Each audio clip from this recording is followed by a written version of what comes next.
Welcome to Rooster Radio, a broadcast dedicated to supporting and promoting local artists in the Gaston County and surrounding areas.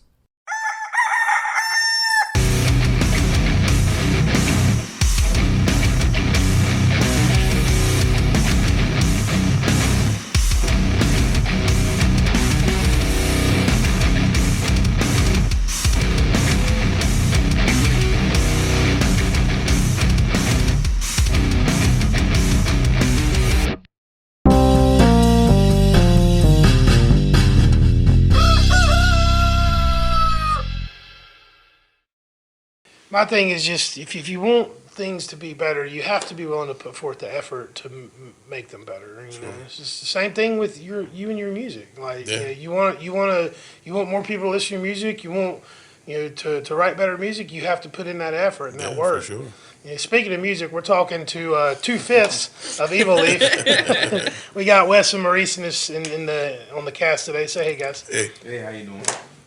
EvilLeaf will be performing here on Sunday the 29th for a night of doom, hence the shirts. Yep.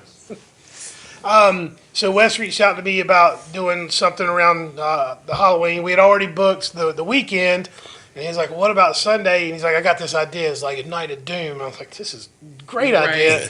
Let's roll with it. Yeah. So before we get into it with you guys, talk to me about the lineup, because none of these bands outside of EvilLeaf is the only band that's actually performed here before. So these will all be virgins on our stage. Talk to us about how this lineup came together. Right. Okay. So all these bands except for Grave Next Door, we've played with, and they're all North Carolina bands except for Grave Next Door. They're friends of ours through Black Doom Records. Okay. And that's kind of how we got hooked up with them. They're coming down this way. I was looking to get on like some shows, putting a little southern run together because they were coming down to Georgia to record their next album. And, where are they from? Someplace in Michigan. Okay. Wow. Yeah, nice. So they're down in quite a little ways. Yeah. But they're real similar style to us, fit like musically real similar, And then Skull Servant, there's some younger kids, man, but they write some great music, good guitar work, great vocals, just the total package, in my opinion, for the genre, And then Lurch is they're a fun band, high energy. They're from the eastern side of the state, right? What is it? I want to say Canton. Is that right? Canton. Yeah. Okay. Yeah, because when I was looking them up, I noticed that they're going to be driving a few hours to get here. Yeah, they're coming a little ways too. But everyone's pretty stoked for it. It's a good package, man. And I think to me personally, it's something that I think that this area would benefit from. It's like because there's lots of death metal and stuff that come through. But you might catch one doom band here or there. And they'll come around the area, but it's usually like Asheville or Raleigh or something like that. Well, that's pretty standard for everything, really. Yeah, I mean, I'm not saying we're the first to have like live music in Gastonia, but we're the first to feature live music the way we do, and like we're doing a lot of firsts, like we're hitting a lot of milestones here. I love the idea of the night doom.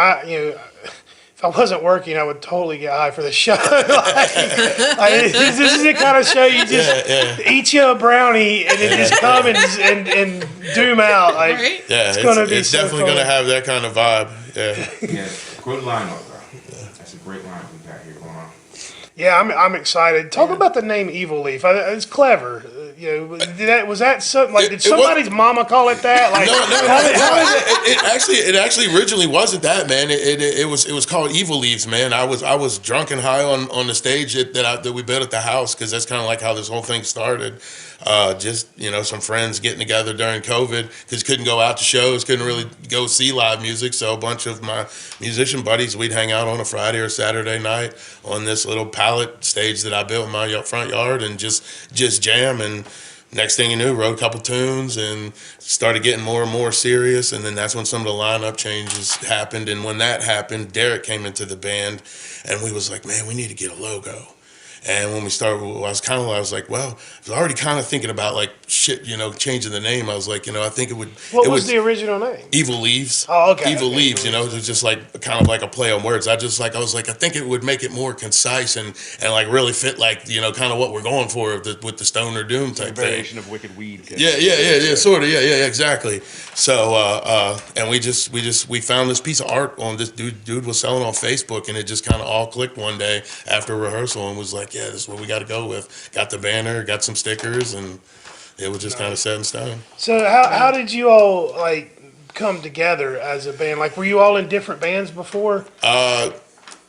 No, I was the last one to come along. Okay. And because I used to play in a band with Derek. So Derek just texted me up one night, and I was at home just, practicing the guitar. And he's like, yeah, you playing with anybody, or are you free? We got, a little band thing going on. Would you like to try it out? And I said, yeah, sure. What were you in another band at the time? No. You were just jamming. Just jamming at home. I just, practice and stuff like that. But then he brought me in, and I listened to what they're saying. I said, yeah, I like what they got going on, and then original music. I was like, well, that's my thing. So got in there, and here we are. Have you always played metal?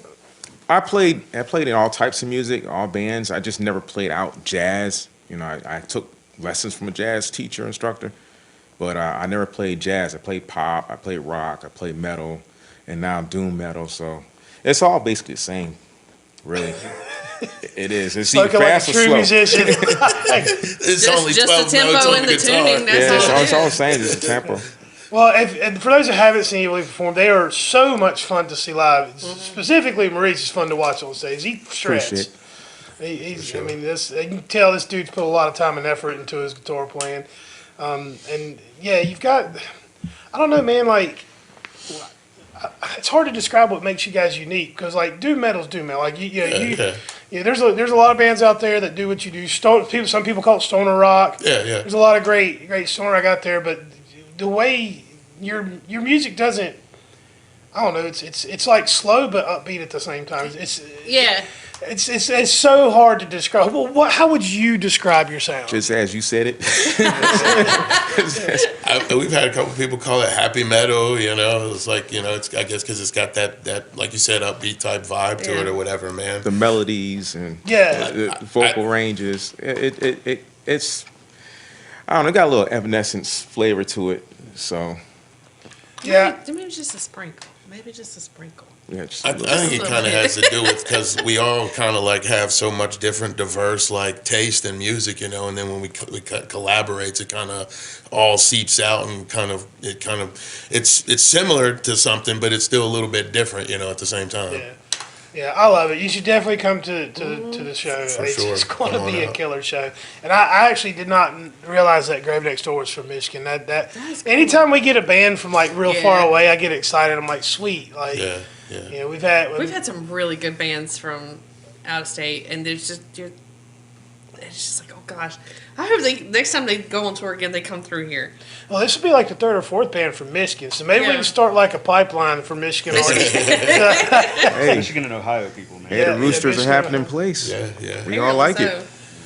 There's a couple bands that from up north that have talked to us about like wanting to come down here. Like it would be awesome one day to have like a 420 fest or stoner fest or something. I'm working on it.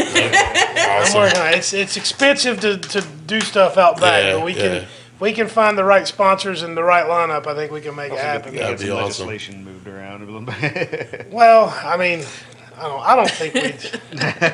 Who knows? Well, Yeah. We don't used to Don't be ask bothered no too much. It's not like people are really paying attention to what we're doing in the town. Every time we have a big show, everyone's from somewhere else. It's not the locals. Yeah, like we have had a lot of people just like, especially for the things we did in the two festivals in the summertime. They weren't from here. Yeah, I mean we've had people That's come. crazy. People have come down from like Indiana. Yeah. All over Virginia. Wow.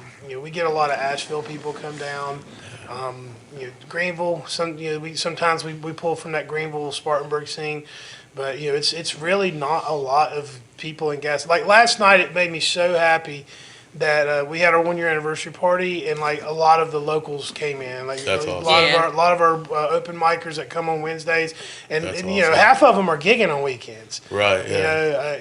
know, and they just so happened to all be off last night. I know, it was nice to see. It was nice to see the new people, the people you see occasionally, and then the regulars. Yeah, that's cool. And that was awesome. Yeah, it just felt really good to see some of our regulars, open micers, come in to support us on the anniversary show. So that was kind of cool. And then a couple of them found. Found out about Dove Cage. Yes, and they were out there just like, I want a shirt, I want a shirt, I want a hat. I was like, okay, that's cool. Yeah, I mean that's the thing, man. Like I hear, I hear people. I get it. They Yeah. don't want to pay a cover, whatever. But when they do come, the people. I mean, the look in people's eyes. Because my perspective is I'm behind the bar, right? I'm not. I am still a live music enthusiast, right? Like I love live music. That's why I did this. But I've kind of shifted from like a fan to like now my role in this is to kind of facilitate, right? Facilitate, and then I've run the bar. So like now when we're at shows, I'm still having fun back there. Like no question, I'm having a good time. But I'm working, and I'm noticing I got my eye on everything, and just the look in people's eyes and the inflection in their voice when they do come to these shows, they're just like, "This is awesome," and I had no idea. I hear that all the fucking time. I had no idea, Yeah. and it's like, well, I've been telling you for 4 fucking years, like. Well, see, I get to see it from the greener perspective when you see somebody out there and they hear something and it just clicks for them, and they're just like, I love this. I love being able to see it from the band's point of view. Right. Yeah. And I always hope that I catch it, like when I'm posting stuff for social media, because I love seeing that. And I got to see that last night, and I was like, oh, this is so Yeah, cool. I'm seeing 40 and 50-year-old people like that have that moment that I had when I was like 14, 15 Yeah. years old. First time I went to a show and was like, we all have that story, right? Like the first time you went to a show and were just blown away. And I'm seeing that happen to people older than me. But that's still a good thing, because that means they found a local band. They're like, I like this. Yeah, it's awesome. It's It's great. really, really cool to see Yeah. people come alive like that. Definitely. And then it's all thank you. I Yeah. think people have a hard time realizing the music that's out here. They just think that because it's local, Like, there's it's just so going to be many like a different garage levels band. of or it. Right. something, Yeah. you Yeah. know? Yeah. But no, there's like legitimate music happening all around, like the Charlotte Gastonia area. And Just like the first time they played, when I cannot remember. What's your singer's name again? Sarah. Sarah. Okay, I thought that's what it was. I Yeah. didn't want to screw it up. When I heard her voice and it changed, like the different tones and how she sang, I went, holy crap. She just went from singing operatic to a guttural growl. And I'm like, Yeah, she oh puts my on a clinic. God. She puts on a clinic when you guys perform. Yeah. There's no Yes. question about that. She was like a classically trained opera singer. I recognized it right off the gate. I was like, oh my God. Like, And then- she had me the first time I saw Oh, her. Yeah, me the first time I heard it. the first. Did you guys, before EvilLeaf, did any of y'all really know each other? Nope. No, Only just not me and really. Derek. Yeah, just him and Derek. Yeah, Okay. because they had played in whatever that School cover of Rock. band was called. School of Rock. School of Rock. And then Yeah. we went to a cover band. Okay. And so how did y'all find Sarah? Yeah. I actually found her on Vamper because at the time we had a guttural singer, so I was looking for someone to do like the clean melodies and stuff, and then add like some keyboard layers to it, right? And that's what she initially came in for, and then we had issues with the clean vocalist, and we was like, well, you want to just try lead vocals for a minute and see what happens? And so we did a couple of songs, and then when she got to the one part, man, she kind of blew us all away at the time. She busted I was into the gonna say, growl you stuff, guys and probably- we was all like, Is this the same person? You know? I had to check to make sure it was the same person. Yeah, a lot of bands have to have two singers to do what you do. Yeah. We're lucky in that aspect that she's able to pull that off like that. That is Really cool. amazing. It's, Yeah. it's definitely some skill for sure. Yeah, it's just like, to Bob's point, again, from my perspective, just seeing what I see on a nightly basis, seeing, like, you're talking to a guy that's probably been to 1,000 concerts in my lifetime. If not 1,000, pretty damn close to it.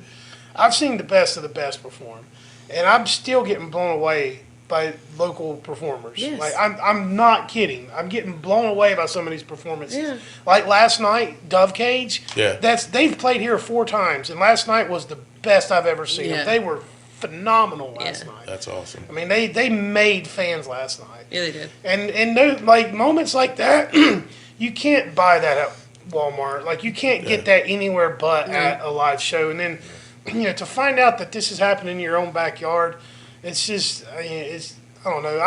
I'm an emotional guy, man. I get fired up, and I don't understand why more people, like, don't realize, like, you can come and have these amazing experiences. Strike the cheap. Tower, there's somebody on a boogie board. Going across the crowd. I seen that video on social media this morning. Yeah, the pit crew was in full effect last night. Boy, were they. Oh, I saw that video. So I hope you all come back and we can give you guys the same treatment, Oh, yes. Yeah, because it's hard to create that energy when the room's not quite as full, Yeah. For sure. We still have these amazing shows. Like recently, we had a guy here that does blues. Dude's got a very Chris Cornell-esque voice. Singing. Like he actually covered like several like Several. Chris Cornell songs. He was a solo acoustic guy. Okay. Dude was amazing. Yeah. Amazing, but like 8 people saw it, and it's like, man, like I feel bad. It's like, man, I wish I could have made this a better experience for you. I mean, he had a good time and all, but more people should have seen that. For sure. Because what he's used to, where he lives in Fayetteville, he's used to being the background noise in a bar. Like He's not used to being the focus. yeah, a lot of bands that play here, that's why everyone loves playing here. Like I know. Yeah. That's why, because it's you're not just background noise. You're the center. Yeah. Now you guys get to play. Y'all played all over.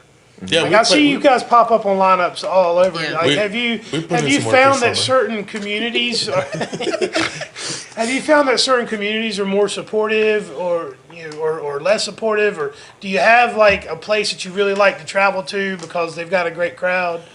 I feel like probably the High Point show that we did was really well received, and then the first Asheville show at the Odd was really, and then every time we play here, we're always Rooster's like home to us. for sure. I wasn't fishing for that, but thank No, you. well, I mean, it's true. It's every time we play here, we definitely feel like we make fans. I every feel time. a lot of high energy from Yeah. playing here with the crowd and It's everything. always The good vibes. feedback. It just feels like I'm gonna put on a great show for these people. Yeah, yeah. It does have that energy to get you hyped up before Yeah. you go out. It does. But as far as traveling, I would say those 2 shows.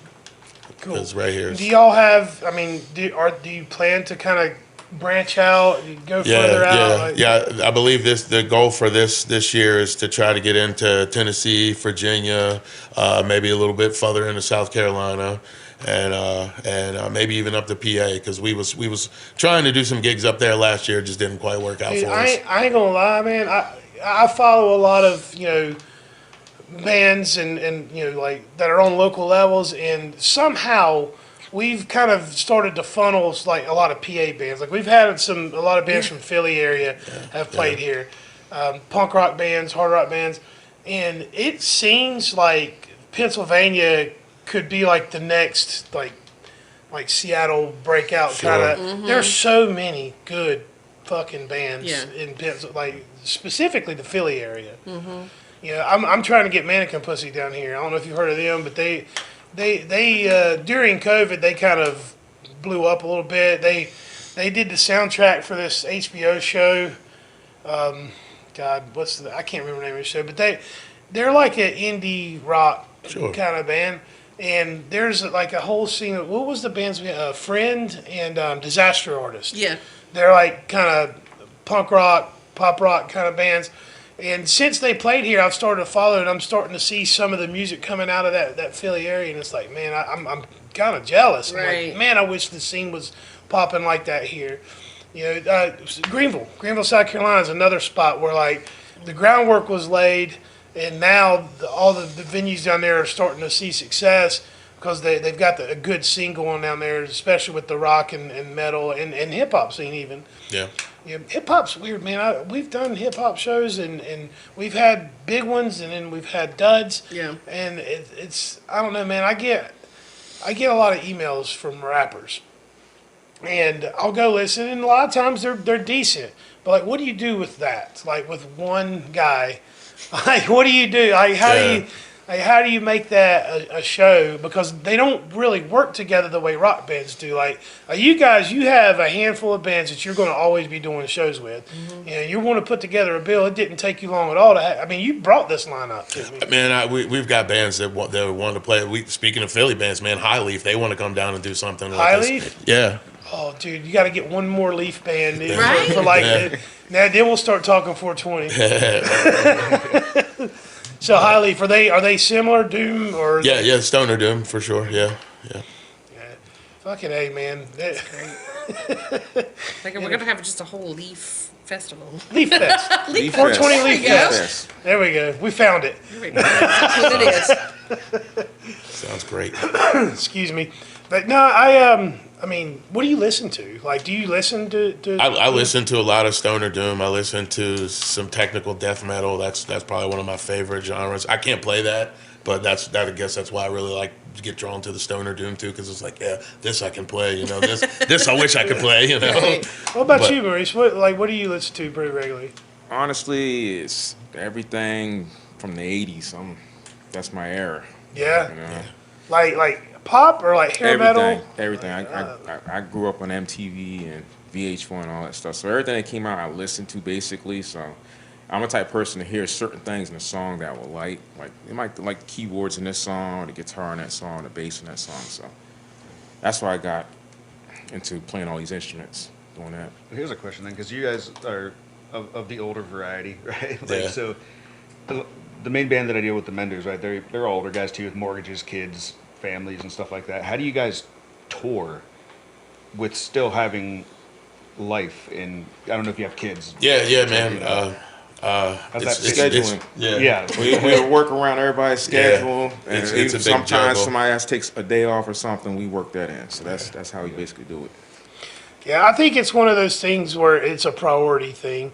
Like Yeah. it's like it hasn't taken me long at all to figure out which of the bands like prioritize art. And I'm not saying good or bad. Like there's some super talented bands out here that don't really play out much because they have families or they have other responsibilities in their lives that keep them from playing more. I hear it all the time. People are like, I wish we could play more. It's the overnight stuff Yeah. that really gets us. It's Yeah, just like being yeah. away for a weekend. Yeah. It's Yeah, not I mean, you have to. Sacrifice. That's Yes, what it exactly. really That's the comes word I down was to, I was yeah. about to. Yeah, and like I'm fortunate in that my wife and we have a great relationship. She understands like how important this was and how like nobody else was going to do it. Like she's been behind me 100% of the time, even though it has put a strain on. Before this, I was going out of town during the week for work, so like I was already gone. Half the week anyway. Now I'm still home. At least I'm home at night. But not everybody is that secure, right? Like her and I have a very secure relationship. We don't, we're not giving each other a hard time for doing the things we got to do. But I see it all the time. Like not everyone has that in them, and that's unfortunate. It is because you would like to think that the person you're in love with you can trust to go play a show overnight, but I see it all the time. It's like, that fucking sucks, man. I'm sorry. Yeah. Well, what do you do? Are you guys married? Kids? Kids. Not married, but yeah, I got kids. Yeah. All right. What's the age range? My only older son he's 17, but my girlfriend, she's got 3, and they're 17, 10, and just turned 9 today. So What about you, I just Maurice? got one 10-year-old girl. 1 10-year-old girl? 10-year-old. 10. Right. She must be a lot of your life, man. Just She is. only child, and she's she's like a my girl. mini me. Yeah. She got a little artistic side to herself too. So Has she got to see you perform? not yet. I want her to come Bring to this her show. Sunday, please. Yeah, but she's with her mother right now, so she'll be in South Carolina, so it'll be hard to have her here and then get her to school for Monday. I love it I when. was going to say, it's a Sunday show, Michael. She's 10. Yeah, She may not be able to go to school. Well, we've had a lot of bands have brought, like, since we've been open, a lot of bands have been able to bring their kids to shows. Oh, yeah. And I've heard a lot of people have been like, man, I've never been able to bring my kid to a show because a lot of places are 21 over. Yeah, I personally love it, man. Like the first time we played here, my son came here. When we come this time, I think he's coming, and then I believe her youngest is coming as well. Yeah, see, it's cool, man. I love watching the kids, and I will make sure I tell the crowd, look, there's a kid pit up here. Oh, Don't get near them. I think the last time we played here, we had a little mosh pit of kids. Yeah, we did. did. We did. Yeah. The kid pits are the best, Oh, man. especially like if they're just hold hands and they're just going in a circle because they don't quite understand it, but they're just like ring around the rosy. It's precious. It must be really cool to see from the stage. It is. Yeah. It really is. It's neat. Because I see it and then I'm like, I see some people over there like starting to pit. I'm like, that mama bear comes out. I'm like, I swear to God, I will come off the stage. She hurt those babies. Yeah, everyone's pretty protective. We almost never have trouble. We did have trouble last night. Despite having so much love in the room, somebody still managed to be an asshole last night. Yeah. Me and Justin were on top of it. I don't know, man. It's so cool to have it where you can bring a kid to a show. It is. Because Yeah, I know, nice. I was the first actual concert I ever went to. I think I was 12 or 13. My dad took me, and then it was a couple years later when I went to the first show on my own, and that's when I really got the bug. Mm-hmm. But it would have been cool to have those experiences as a kid. And especially with your parents too. Yeah. That's really cool. And I love bringing my kid, and my kid brings their friends. Yeah, yeah. So, and then they bring their siblings, and then their parents. So, okay, cool. And that was always the goal, being an all ages venue. The goal has always been to be welcoming of the younger generation, so that selfishly, it's to stay in business for years to come, right? I want them to keep coming back as they get older and they get of age and they start playing instruments. Yeah, it's also inspiring them. Yeah. Yeah, the inspiration thing was big. Right. I taught back during the pandemic when we started doing the podcast. I had no idea what I was doing, so we were just shooting the shit with people, which is kind of still doing it. I just think we're better at it. But I remember a couple episodes I would talk about I'd kind of play out scenarios this is what we can do with this platform. We can inspire a whole new generation of artists in this area. Mm-hmm. By allowing them to come in our space, and it's even take it one step further. How many people you think are one bad day away from eating a bullet? All they need is to come to a place like this and be accepted and have a good time, and then next thing you know, their life gets turned around. It's hey, now I have this place to go, and there's people that I don't know. It's just open mic's welcoming as fuck, dude. Yeah. People come into open mic and they immediately become part of the family. Yeah. And it's at least twice a month we'll see a new face come in, and then they'll start to come regularly, and Just the Chris guy, the little guy with the glasses and the hat that comes in. He started coming to open mic. He was here last night. I see him come to metal shows. I see him come to other shows. And I've gotten this thing where I see him and I'll wave, and we would do an air fist bump if I'm on stage, or if I'm down there, he would give me a fist bump. And I was just what's your name? And I don't remember anybody's name because of the hustle and bustle back here. But I had to make sure, because I saw him come into open mic, and then next thing you know, he's coming to every show that he can. And I just think it's awesome. And he sits there and thoroughly enjoys himself. He comes by himself. No, I've never seen him come with anybody else. But he is here for the music solely. And I love that. And that's kind of what I'm talking about. It's giving people something to do, to be inspired. I wish that these resources were available when I was younger. Yes, I agree. I didn't have the best time when I was a teenager. It would have been nice to have an outlet. Oh yeah, for sure. Because that's why I stayed with my headphones on. You know what I'm saying? That's why I'm so into music, because that was about the only thing at that time in my life that was, tangible to me. It was something that or not tangible, relatable. Yeah. That matched your hormonal teenage emotions. Yeah, we talked about that on a previous episode about how like there's that time of your life like when you're a teenager and into your early 20s where like you're like the most impressionable. Yes. It's like that's why people are so like Drawn to music like at that time. most people have a type of music they like, and it's the type of music that they were listening to at that time that was relatable. And then as you get older, like you just hold on to that, and that's why people like to shit on the new next generation of music.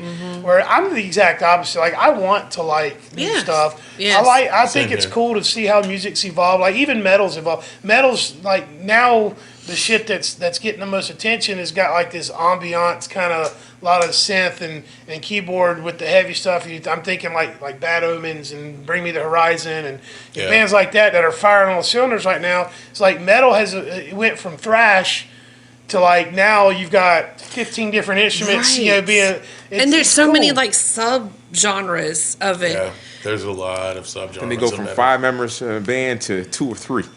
yeah, that too. Yeah. And those two dudes are making more noise than Metallica did with 5. Yeah. Yeah. Okay, We played with a 2-man band this year, Pathos and Logos from Colorado at the Milestone, and they were both super high energy, fun show. That's why I'm amazed when I see just 2 band members go up on stage, like Hellfire 76. Oh, yeah, those Dude, guys are great. I was like, that's 2 people. Like, I see them, and they're like, oh, no, there's just 2 of us. And then you hear them, and you're like, how the hell is that just 2 people? And it is. yeah. And it's great. Flame Tide's that way. They're playing with us at Freeman's this Friday. Okay. And there's another band that we played with in South Carolina called Sick Ride. Uh-huh. And he's Yeah. got, have you played with Yeah, They're another one, yeah. fucking insane. Crazy, He's yeah. jumping on the drums Yeah, and doing yeah, shit yeah, like that. yeah. And then the other guy's got like this 3 amp setup where it's all lit up and doing crazy shit. Yeah. And he plays bass, but he's got that synth on it that sounds like a guitar at the same time. It's just insane. And they're, Wow. they're I remember that. wild. I remember We yeah. played with them at Ground Zero. Sounds like we need to get them up here. Dude, Right? Yeah, you should totally should. Yeah. And it's great when you have, like, one of the reasons we're having Flame Tides play with us is because we want a quick switch out, right? So, like, 2 people with just a guitar and an amp and a drum set are way easier to get out Oh, yes, they than are. a whole 4-person setup, and switch it out and bring the next group in, so much easier, smoother. Definitely. Yeah, the changeover, that's the one thing that, like, that's the one thing that I wish I could, like, have like a Just a magic rotating wand. stage. Yeah, oh man, yes. It would be so nice because, like, You can just, okay, y'all unload one, that they can start. Just Yeah, the that drum was so set. much Just have the easier. drum set be able to rotate. every time we have 4 bands, like, I don't push it so hard with 3 band lineups, but when there's 4 or more bands, I try to be like, well, does anybody want to backline their drum kit? Yeah. We're going to do that. Are you really? Yeah, Okay. Yeah. Derek's going to do that, and I know I don't know if Thank you. Yeah, I'm not. There may be a Grave Next Door may bring theirs. I'm not 100% sure because they're kind of touring or whatever. Yeah. So, but I think everybody's planning on using Derek's. They're just going to bring their own cymbals and hardware and stuff like that. And I know we're going to backline some cabs for everyone too. So Yeah, I know we're kind of getting in the weeds with, like, the technical stuff of doing shows. It's a little peek behind the curtain, whatever. But changeover, like, you have a finite amount of time before people lose interest, right? Yeah. Like, Oh, yeah. if it takes 20, 25 minutes to set up between bands, people are checking out of the they're show. leaving. So, like, you want to have this seamless as a transition as possible in between bands. That's why I encourage backlining drum kits. When you go to these big shows, the stages are so big, they're just layering. Yeah, They're just everything's layering the set up in stage. front of it. And we do have a big stage, and we can do that for 2 bands. Yeah. We can put one kit on the riser, one kit off the riser. But 4 or 5 band, like last time we had 5, and Scars did an acoustic set, Yeah. which was great because, like, we were able to roll right into the next band. yeah. You know what I'm saying? And again, I hope I'm not boring anybody with this. Well, the entertaining part, if you listen in between sound checks or sets, you might hear me hollering at somebody. Yeah, that's true. Yeah. That's my whole job is, like, they're doing their thing and I'm the extra guy that gets up there and runs and plugs things in, unplug things, this, that, and that. Yeah. Yeah. I constantly have to say, clear the ramp, get out in front of the door, let's move, let's get your stuff out of here. But it's still fun. It's all part of what we do. It's that's kind of why we do the podcast. Like, Yeah. help people have a better understanding of why we do the things we do. I've been struggling to, like, you get more people in for shows. I'm like, what are some things I can do to get more, because I was banging my head against the wall. And I'll credit Angel, David Angel Killian. Yeah. Angel reached out and was like, have you thought about, incorporating games? And I was like, well, no, I hadn't. Yeah. Thank you. So Yeah. I immediately went to the hardware store and bought some plywood and got some stuff. And now we've got darts, we've got board games, we've got a beer pong table. So thank you, Angel, for that. Yes. And The cornhole boards were really popular yeah, last night. cornhole was popping last night. Well, those cornhole boards were being used all night. Too. Yes, all night And it's long. like, well, okay, here's some things. It's not traditional music venue stuff, but we got to figure out a way to get more locals in here, because I do. Sure. As much as I so appreciate all the people that come out to the bigger shows, but for real, like I said earlier, they're not really the Gastonia crowd. Yeah. And I just encourage people to not be afraid to pay a $10 cover, because you're not giving me your money, you're giving the band Yes. your money. You're And that's like one drink anyway. Yeah. And you're gonna have a cheaper bar tab here than you will at most places. Yes, that's for sure. Certainly cheaper than any Live Nation show. No, my God. Yes. But all right. So what else is going on? I mean, what's EvilLeaf got going on in the future? Is there going to be another album soon? Yeah, where pretty, you at? pretty much after this. That's the main focus. That and a couple music videos. We got like, was it 3 recorded already done? Pretty much all well done, and we want to get at least 3 or 4 more, and do like a full release, not just an EP again. So who's going to be shooting your music video? Like, are you working with We're shopping around for that right now. Yeah, we're still looking around. Yeah. Okay. We're still trying to come up with ideas with video That's concept kind of and our- Are you going to is it going to be like a theme, or like a? Are you looking to just do live stuff for the music video? Are you trying to tell a Well, story? we kind of have like a little bit of a concept that we want to do with Summoned by Smoke, because that's the one we want to do the video, and then there's a new song that we want to shoot one for that too, so that way when the album and all that, it can kind of like all sync up and release at the same time, Yeah. When kinda- can we kinda- expect that to see that? we're shooting for the 1st of March, but hopefully we'll be releasing a single a little bit before that, probably like a month before that in February, something like cool. that. If you want to do an album release party, We definitely want to. We definitely would like to do that. Awesome. All right. Well, tell everyone where they can find what to look for and all that stuff, and we'll get out of here. All right. I mean, we're on all the streaming platforms, all the social medias, Instagram, Facebook. You can get us on Bandcamp, Spotify, Apple Music, everything, pretty much anywhere. You type in EvilLeaf, you'll find us. And then come see them. Yeah, Come YouTube. Come see them this Sunday, the 29th, for a night of doom. 4 awesome bands. 4 awesome bands. like Buy some merch. Support these guys, because they're working hard. They're working hard, so you can come have a good time. Definitely. Come. Actually, that's Get not out to true. the You're show. doing it because you love it. Yeah, we love the It's music. all in art. Yeah. Yeah. Yeah. So, all right. Well, thanks so much for coming in Thanks today, for having fellas. us. Thanks for Really having us. appreciate you. Peace and love. We're out.